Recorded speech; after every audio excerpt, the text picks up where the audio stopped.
Ladies and gentlemen, welcome to another episode of Persona 4. It is part 74, and today we are going to be going to the Marukyu Striptease in order to get the optional boss Momentary Child, and then we're going to be going to floor 1, or should I say chapter 1 of Weankess. But beforehand, we have some items to get, and those items are as follows.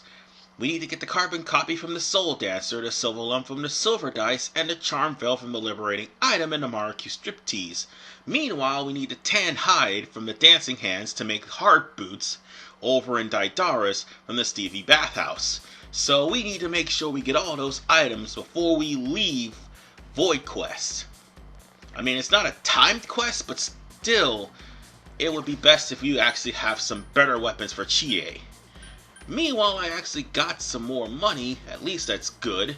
I managed to level up not Rise, but Yukiko, and Kanji, and Teddy was already at level 37 when we first started, and so was Rise, which is kinda weird, because Rise leveled up when you level up, so now she's actually higher level than I am. Are you trying to make me sound bad, game? But normally Rise levels up before, or should I say, when you do. So on that note, ladies and gentlemen, it's time to deal with Momentary Child. Although I keep forgetting about its weakness, Momentary Child is weak to ice and fire. It resists physicals and obviously Null's light and dark. Momentary Child's whole entire pattern is gaining some sort of critical buff or attack buff and just using rampage, assault, dive, or any of the light physicals. Here's the thing, Momentary Child is probably in the 35, so yeah, it is a pretty powerful enemy. And you can actually come in with a persona that reflects physicals and just beat the shit out of it, or let it beat the shit out of itself. And it would be just absolutely funny every time that it tries to do so. But I would rather have the whole team beat this. Now, for the one in Void Quest, I would actually solo that one. Yeah, that one you definitely solo. And at the end of the... oh, there's the assault dive I was talking about. And then there's the rampage. Oh shit, Yukiko got hit hard. But as I was saying, I would solo the optional boss in Void Quest for obvious reasons, and when we get to it, I'll tell you why. But for those of you who already know, I mean, I shouldn't have to tell you.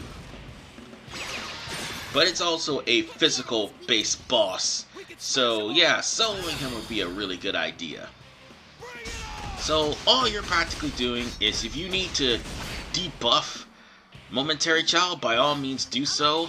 I wouldn't bring Yosuke to this. I mean, I would bring Yosuke into this fight, but then again, I wouldn't bring Yosuke into this fight. And I'm gonna tell you why. Yosuke would probably, while Yosuke is good for debuff, Yosuke is not very good at actually dealing damage. Okay, let me rephrase that. Yosuke is actually not good for taking damage.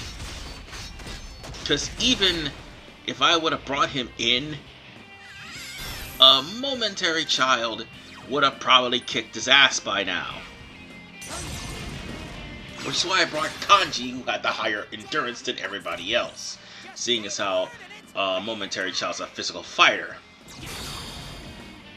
It's all about how you plan things, people. I mean, you can come in with whatever party you want, but bear in mind that Yosuke has like the lowest endurance out of everybody else. And it also depends on your persona as well. I'm going to use Rakunda to try to lower Momentary Child's defenses so that we'll be able to do some serious damage to it. But you saw its HP, 4,500. That does not change in Golden. In fact, I dare say none of the bosses in Marukyu Striptease actually changed. I meant to say Striptease, not Striptease. Why did I say Striptease? I probably got there and bit my tongue again, I don't know. or I had a lisp, whatever the case is. It was an accident, and I didn't mean to do that. Also, I forgot to mention one other thing. When we go to Void Quest actually has the most changes to enemies out of all the dungeons. I mean, Marukyu Striptease only had maybe 1 or 2 enemies, but Void Quest has multiple changes. So I'm not gonna actually show that off, like talking about it in meanwhile in Persona 4 Golden. But I will, however, show off the actual change for the boss of Void Quest, and arguably one of the reasons why I hate Void Quest altogether. And me, I foolishly forgot to use Agilao. Yeah. Oops. And the rampage ends up causing a critical hit to my character. Great. And all that frame rate drop. That frame rate drop. My God. I did not mean for that to happen, or I did not want that to happen, but it just happens. Probably as to why everybody tends to thumbs down my video. Or it's the fact that they probably couldn't stand the sight of my voice. Whatever the case. But I did not expect the frame rate drop to happen like this. And it'll probably happen in parts 75 and 76. Because of the fact that, well, for some reason the frame rate was just dropping terribly.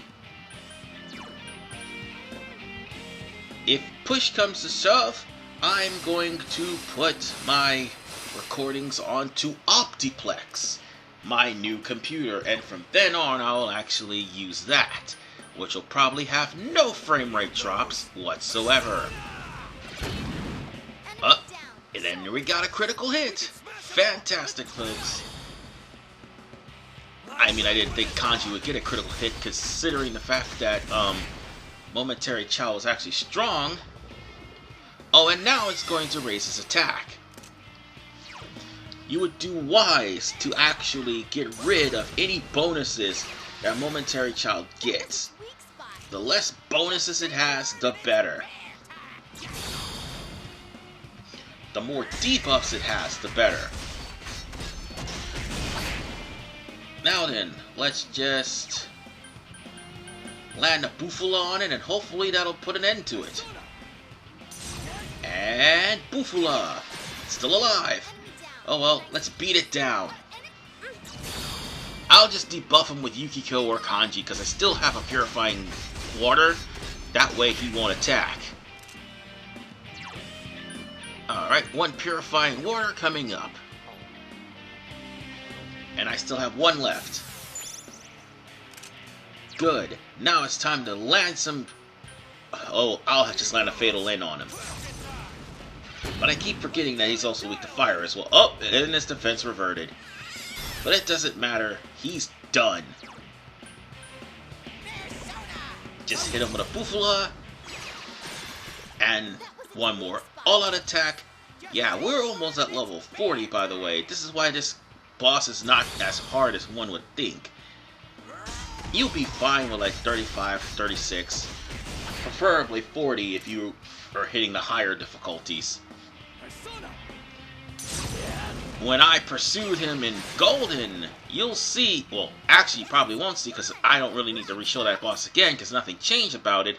The only difference is my characters are pretty much at the 50s. So by the time we actually take on Momentary Child, chances are we'll be between 55 and 60, and we'll lay waste to Void Quest, like talking about it. And on that note, we have beaten Momentary Child and increased our courage. King Frost learns Anima Freeze, which I should have abused. I, honest to God, should have. Having enemies with Enamoration would have actually helped. But then again, I didn't think about it at the time. So... And some enemies may not be, actually prone to getting stats.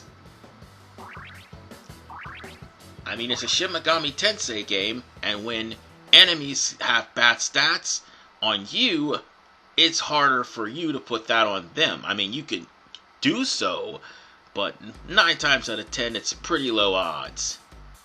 Meanwhile, they do it every single time to you. That's the one thing about Shin Megami Tensei games that really anger me. Hold on.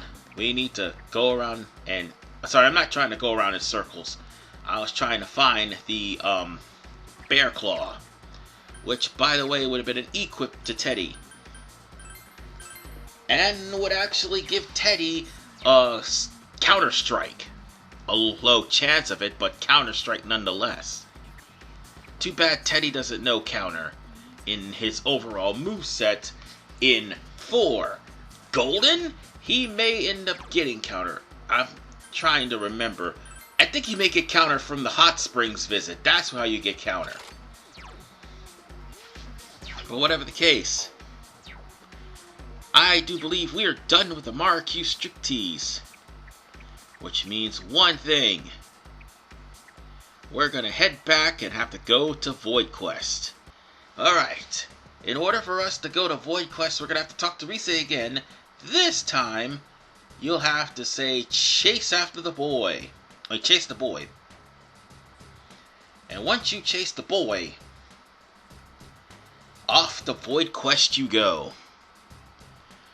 I don't like Void Quest. Let's just be blunt.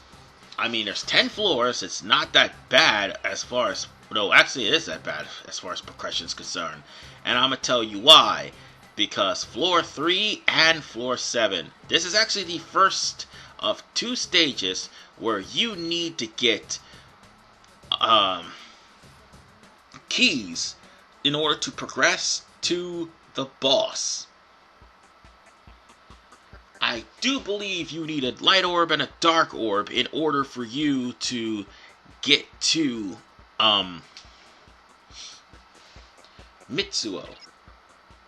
And that's why this stage is one of the worst. Oh yeah, floor 3 I almost forgot. We'll be selling that off in part 75 because floor 3 is an aggravating maze.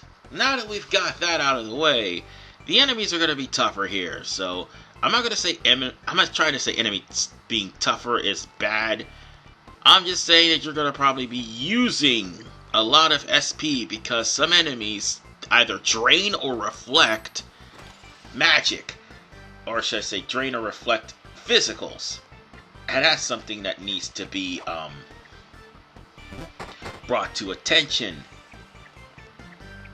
And they definitely drain either physical or more magic-based attacks in Golden, so bear that in mind. So here we are, we've got Justice Sword and Lightning Snake. I mean, Lustful Snake, yes. Justice Sword's weak to lightning, Lustful Snake is weak to ice. I don't think they've changed, but I do know this, their HP has increased in Golden, so bear that in mind when you're attacking them. Also, these annoying guys with the swords are the first of many recolors that are holding swords, and they can be really tedious. On that note, we'll just lay down the Zeo and just keep going. One more Zeo, and now all I just need to do is hit Bufula, and I've got this in the bag. No, I should have hit Bufula on him.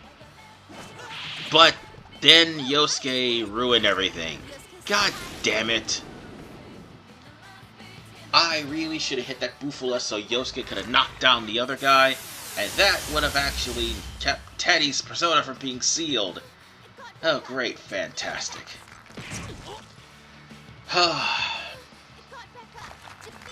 We're gonna take a beat down, but hey, we'll come back and beat him. I mean, there's some things I just didn't think about at the time. I should have used Mabufu. And that would have actually had Yosuke or Chie with a follow-up. But sometimes I don't want to use Chie or Yosuke for a follow-up. And the reason for that is It's the fact that they're not strong enough to follow up, and even if they are, there's a good chance that they may actually do more harm than good. Like, for instance, they may actually mess up the flow of how I'm destroying the enemy. As you can see here, they pretty much Yusuke pretty much messed up the flow of how I'm going to destroy the enemy in one shot. But that's okay. We're good. That's the end of that battle. I'll be right back. Sorry about that. These enemies will give you a lot of experience, so Chie will probably be in the early 30s, but I'm going to end up having to switch out for Yukiko for the last 3 floors of... Oh, yeah, definitely the last 3, or should I say last 4 floors of Void Quest. Specifically for the mid-boss. Because the mid-boss tend to be a practically experience sponge. But a sponge nonetheless.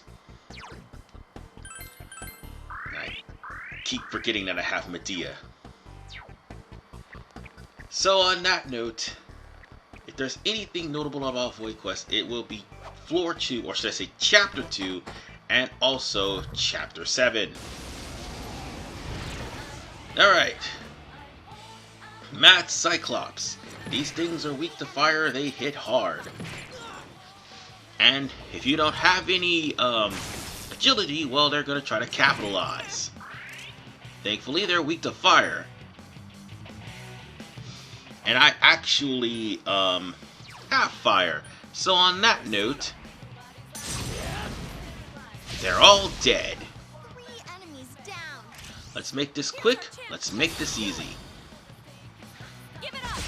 And that takes care of Mad Cyclops. Yeah, we're gonna end up having to go back to Void Quest anyway, even after we've gotten enough experience points to handle the boss, because of the fact that we're gonna have to go back for probably some quest. Because I want to make sure everyone's evenly level, because when I start catching Guardians, and I catch about maybe 4, 5, or 6 of them, I'm gonna have to go once a day and give a Guardian to the fisherman. But look how big these enemies are. That just means we're gonna start getting more experience. Oh, by the way, Corrupt Tower and Dependent Basalt. Corrupt Tower starts off by being weak to fire, while Dependent Basalts are weak to light and dark. I actually have a persona that has both of those. The problem is, like a dunce, I inadvertently grabbed the wrong one. Well, I made some terrible mistakes. I mean, I had Uriel. Uriel would have probably cleaned these guys completely. But no, I grabbed Huapo instead. Huapo, who was actually pretty weak right now.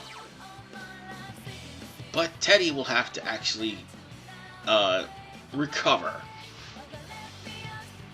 Oh wait, and I actually has a Sanusen no Tama, which, by the way, actually is a fire element. Now, we're gonna just get rid of all of the... well, I'm not gonna say all of them. I'm just gonna get rid of as much of the Dependent Basalt as humanly possible, because here's the thing, Dependent Basalt, they're too strong to deal with physically. Oh wait, I have a curse paper. I can take care of all of them. Alright. Now we've come to the Guardian. Not the Guardian, I meant to say the Corrupt Basalt. I mean, the Corrupt Tower, sorry. And the Corrupt Tower is kicking my ass. Oh my god, he killed Yosuke! Wow! Holy shit, and there goes my revival bead. Dude! This is what happens when I accidentally down the wrong enemy. Well, Teddy's gonna have to sit out for this all-out attack. Damn! I made too many stupid mistakes. I forgot I had 1,000 Tama, and I could have used it on the Corrupt Tower, but I didn't think. So now, we've learned Gale Slash with Chie, so let's get rid of Skewer? Yeah, let's get rid of Skewer. Or Skullcracker. I'll get rid of Skewer, because I think Gale Slash is much stronger. Oh, when Chie learns Spoofula, that would be fantastic. Alright. We're actually getting close to the end of this part, but I will warn you. Chapter 3 of Void Quest is a maze. So, just a quick warning if you're probably wondering what's going on in, well, part 75. Even with the Volt Suppressor, that didn't work. So on that note, we're just going to give him Talisman. Yes, I'm going to give Yosuke a Talisman to increase his endurance. He needs it. But for Teddy, I'm going to increase his attack. Or Chie, yes. I'm actually going to increase Chie's attack. But if I get my hands on something to increase magic, I'm definitely giving it to Teddy. Oh, wait. Both of those were chests? Oh, yeah. Well, I guess. Sorry if I'm making noises and stuff like that, but I'm just trying to hold in my frustration because, yeah, this is one of the worst dungeons. Although the music's pretty catchy, still, the dungeon is literally based off of an 8-bit game, which Mitsuo was actually playing in the anime. There's a more you know moment. And I've already defeated the enemy that was here because that was a refight. But Mitsuo had already, ooh, there was a chest there. And that was an enemy we've already beaten. That's why I skipped it. But Mitsuo was playing Void Quest during the time of the murder. And, ooh, yes, Paladin armor. Definitely switching out. I'm going to give the purple suit to Yosuke. I'm going to give whatever Yosuke is wearing to Teddy, so that will be great. Yeah, a Jingi Fundoshi. We're going to give that to Teddy. Come on. Where's Teddy? Ah, there we go. Perfect.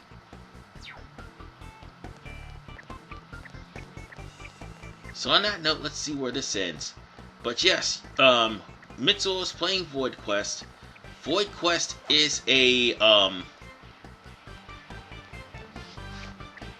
game that is basically like a click-to-text adventure, where when we first see it on the screen, where Mitsuo was laughing maniacally because of after what he did to Moroka.